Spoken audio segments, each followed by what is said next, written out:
Olha, sobre necessidade, nós estamos na semana da pessoa no transtorno do espectro autista, é que a deputada Cibele Moura apresentou um projeto criando um código de proteção à pessoa no TEA. É necessário que a gente tenha um mínimo, isso é o mínimo, gente. Olha só, disso a gente não pode se afastar. Agora, além disso, não se preocupe não, faça mais. Faça muito mais, deputado estadual Cibele Moura. Está conosco, a quem eu agradeço pela gentileza de nos atender. Um bom dia, deputada. Bom dia, eu que agradeço o convite, é uma honra poder fazer esta conversa contigo, mas principalmente com todos os alagoanos que nos ouvem e a gente que acompanha a CBN no dia a dia, é um prazer estar aqui presente. Bom, por que a necessidade de um código de proteção à pessoa autista? Olha, a gente vem acompanhando a mobilização da comunidade de pessoas com autismo. Eu não digo nem o crescimento desta população, mas os casos notificados, as pessoas com mais diagnóstico, as famílias entendendo. E aí essa mobilização ascendeu e a gente, quando foi buscar a legislação, sentiu que a legislação de Alagoas é uma legislação, infelizmente, ainda defasada, com muitas leis soltas, com muitos direitos ainda não garantidos por lei. E aí esse código vem, além de unificar a legislação estadual, vem para organizar ela em torno de princípios e diretrizes para que as próximas legislações saibam como seguir e até onde a gente quer chegar. Então é uma lei extensa, grande, é uma lei de 67 artigos, uma lei de 30 páginas, para que a gente possa pontuar vários direitos, várias garantias, para que essas pessoas se sintam mais bem cuidadas em um ambiente ainda, e quando eu falo esse ambiente eu me refiro ao nosso país no geral, em um ambiente ainda que essas pessoas não são cuidadas. Deputada, muito me saltou aos olhos a preocupação não só com a pessoa autista, porque ela não está sozinha no mundo, mas a preocupação com a sua família. E aqui eu me reporto às mães, porque não quero tirar aqui os pais da conversa, muito pelo contrário, eles têm que entrar até um pouco mais, mas as mães carregam isso como a única bandeira de vida. E elas não poderiam ficar de fora. E os irmãos?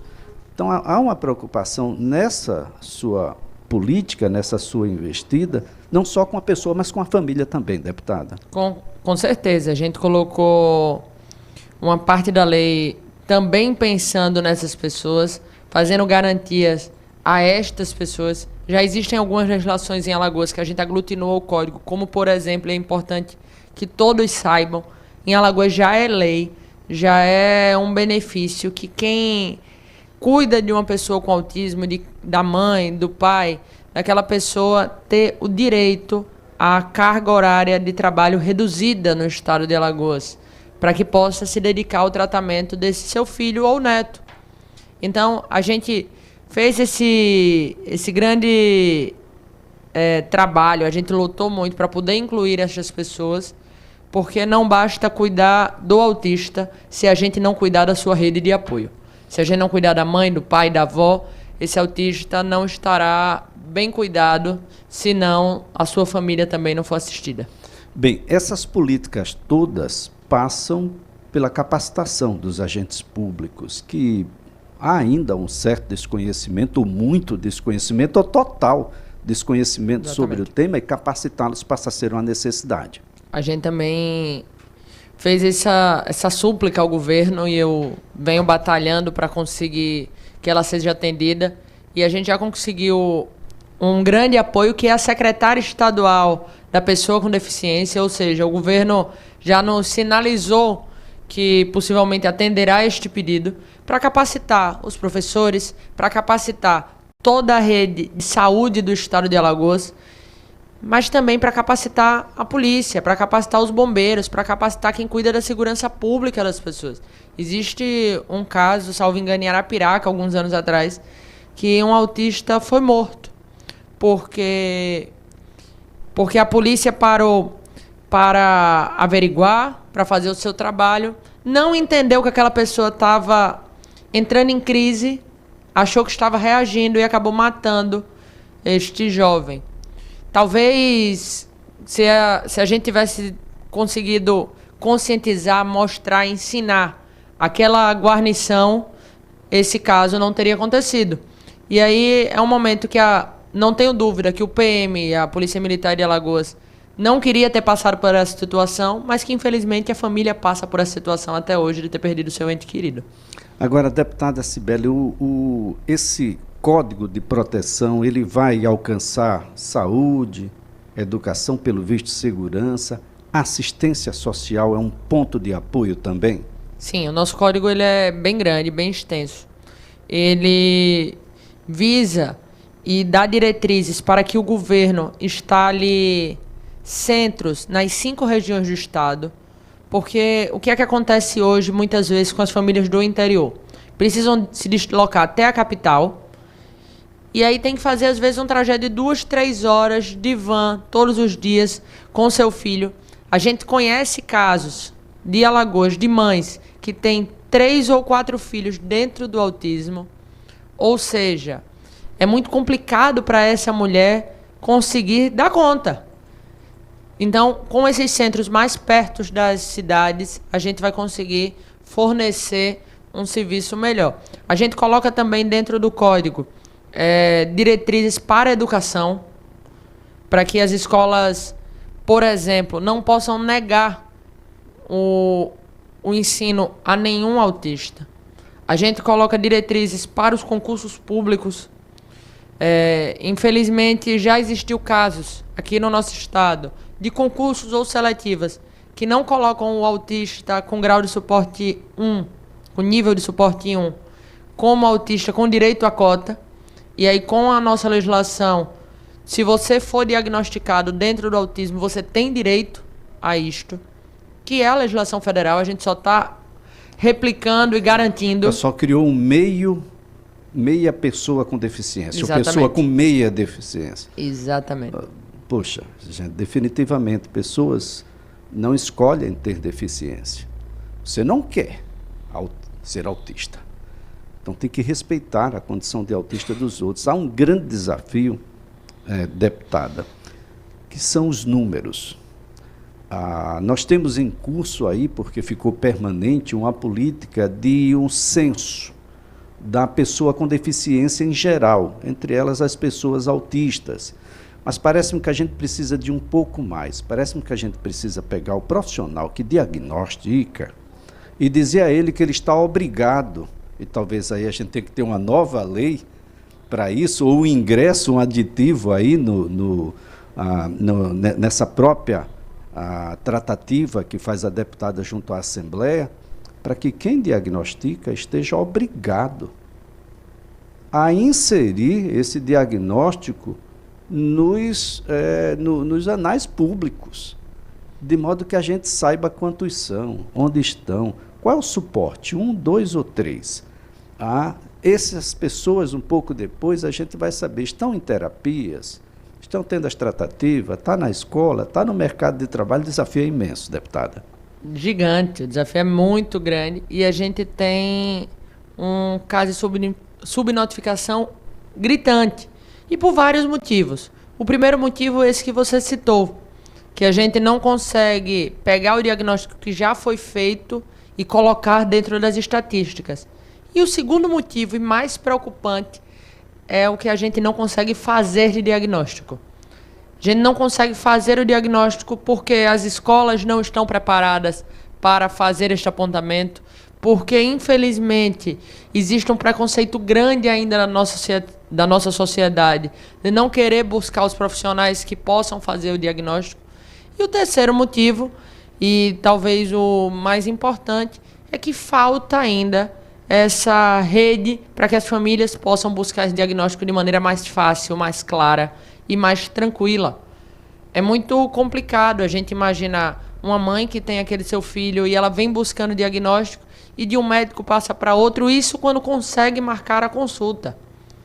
Então, o número é gritante. A gente vinha conversando também no gabinete, que é outra coisa que nos nos chama atenção, nos foi levado esse tema, que em Alagoas a gente não tem dados ainda de violência à pessoa com deficiência. Então a gente vem conversando com a Secretaria de Segurança Pública, um outro colega meu, outro deputado, propôs uma audiência pública para que a gente possa debater este tema na Assembleia.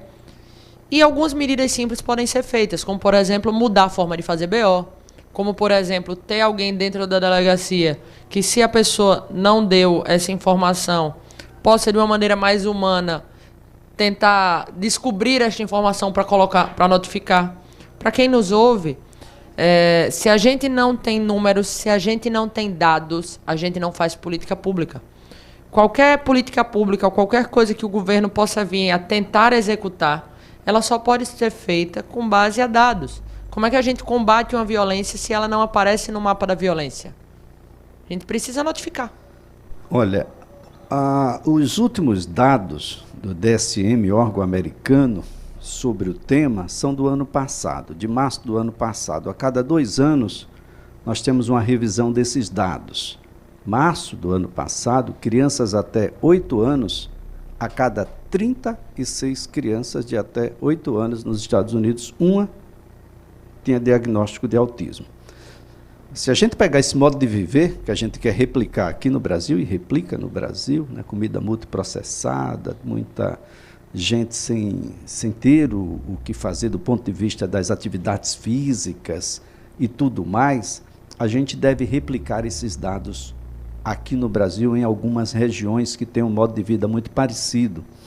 E a gente não tem estrutura para isso, porque a gente não se preparou para isso. E agora que os diagnósticos estão avançando, deputada, a gente está correndo atrás para apagar um fogo que só tende a crescer. Daí o porquê da importância de ações como da deputada Cibele Moura, que traz agora não só ações que são urgentes. Muitas vezes um fato acontece e a gente vai em cima daquele fato. Agora a gente quer diretrizes. Agora a gente quer orientações que possam servir como basilares para tudo o que vem depois, regulamentando, esmiuçando aquilo que a gente tem como um conceito. E isso vai dar um horizonte muito mais, digamos, previsível, deputado. E a gente precisa botar, inclusive, algumas metas para Estado, para municípios fazerem, coisas que não são do outro mundo, não, mas que são possíveis e necessárias. Exatamente. A gente precisa... A gente trata o caso urgente com urgência, mas a gente tem que tratar com a mesma urgência as diretrizes, a organização, a orientação. Política pública tem que ser feita de forma organizada. E é por isso que a gente tentou fazer esse grande compilado de leis, de artigos, de trazer o que tem de mais moderno na legislação do Brasil. A gente contou com a ajuda de um advogado pernambucano, que é no Conselho Federal da OAB, da causa autista, nos ajudou a escrever a lei. A OAB de Alagoas nos ajudou, a Pestalozzi nos ajudou. A gente teve várias pessoas dando as mãos para que essa lei saísse. Essa lei não é uma lei feita unicamente pelo meu gabinete. Que isso fique muito claro, porque é importante dividir essa conquista para que ela tenha mais força, tenha mais peso. Então, a gente fez todo um levantamento com uma série de entidades que está no dia a dia e apontando quais são os problemas reais. Vou dar um exemplo aqui de um artigo que chegou num pedido dessas pessoas e que talvez, e acredito eu, que tem força para mudar pelo menos um pouquinho a realidade de Alagoas, que é a obrigatoriedade do médico prescrever o tratamento. Às vezes, e acontece aqui em Alagoas, você fecha o diagnóstico, mas você não recebe o tratamento. Então, a mesma coisa de você chegar no médico, ele olhar para você e dizer, você tem pneumonia. Tá, e eu faço o quê? E agora? Não, você tem pneumonia. Tá certo, e agora? Falando aqui de uma maneira muito... Claro. Muito branda. Apenas para que as pessoas compreendam. Mas... Ele vai ter, então, que fazer um laudo. Se ele não tem conhecimento desse laudo, do que fazer, ele precisa encaminhar. Encaminhe, faça direto o encaminhamento. Mas dê um norte à família. Diga, ó, fechei o diagnóstico, eu sou o profissional responsável, seu filho ou você é autista. Ok, o que é que eu faço agora? Você vai fazer isso, isso e isso. Este é o seu caminho. Perfeito. Deputada, estaremos acompanhando, para e passo, todo o projeto. Obrigada. Muito obrigado mesmo. Ótimo dia.